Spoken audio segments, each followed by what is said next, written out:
एका ठिकाणी एका परिसरामध्ये राहणारी एक तरुणी होती. 18 वर्षापेक्षा तिचं वय कमी होतं आणि तिच्यासोबत असणारे जे पोरं आहेत ते सुद्धा 18 वर्षापेक्षा कमी वयाचे होते.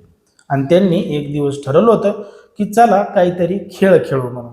मग खेळ खेळू बा खेळण्याच्या बहाण्यानं त्यांनी त्या ठिकाणी लपंडाव खेळायचं ठरवलं. आपल्या इकडं कुठं लपाछपी म्हणतात, कुठं लुपाछुपी म्हणतात, काही जण लपंडाव म्हणतात.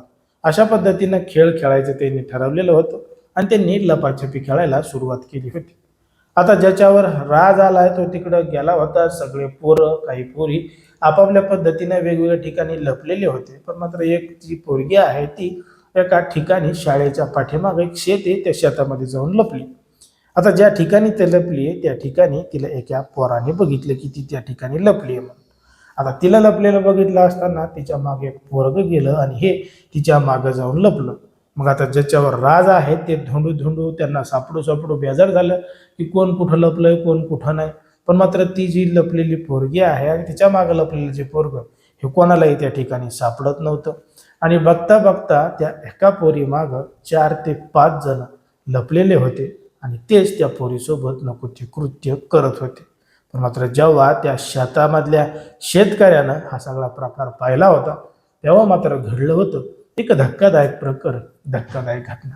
नेमकं काय आहे संपूर्ण प्रकरण, कुठं घडली आहे घटना हे आपलं अगदी सविस्तरपणे बघायचं. पण जर तुम्ही अजूनही आपलं चॅनल सबस्क्राईब केलं नसाल तर लगेचच करून घ्या आणि बाजूला असणाऱ्या बेल नोटिफिकेशनला सुद्धा ऑन करायला विसरू नका. आता ही जी संपूर्ण घडलेली घटना आहे ती आहे उत्तर प्रदेशातील शहाजहानपूरमधल्या तिलहरी पोलीस ठाण्याच्या हद्दीमध्ये घडलेली संपूर्ण घटना आहे.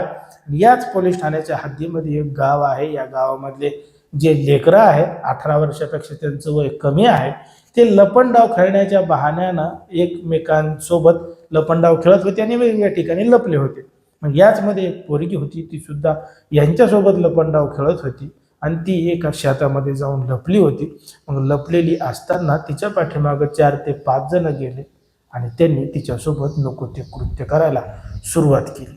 आता शेतामध्ये अशा पद्धतीनं एकमेकांसोबत काय करतायत म्हणून तो शेतकरी जेव्हा शेतात चक्कर मारत होता तेव्हा त्याला त्या ठिकाणी काही हालचाली दिसल्या. त्यांनी जवळ जाऊन पाहिलं तर 4-5 पोरं आणि ती एक पोरगी अशा पद्धतीने तिच्यासोबत काहीतरी करतात असं त्याच्या लक्षात आलं.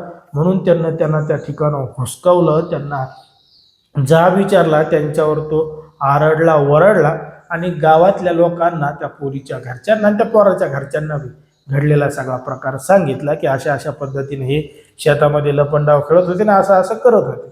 मग त्या पोरीच्या घरच्यांनी ते जे पोरं आहेत त्यांच्या विरोधात तक्रार दाखल करायचं ठरवलं. पण मात्र त्यांचं वय हे 18 वर्षापेक्षा कमी होतं.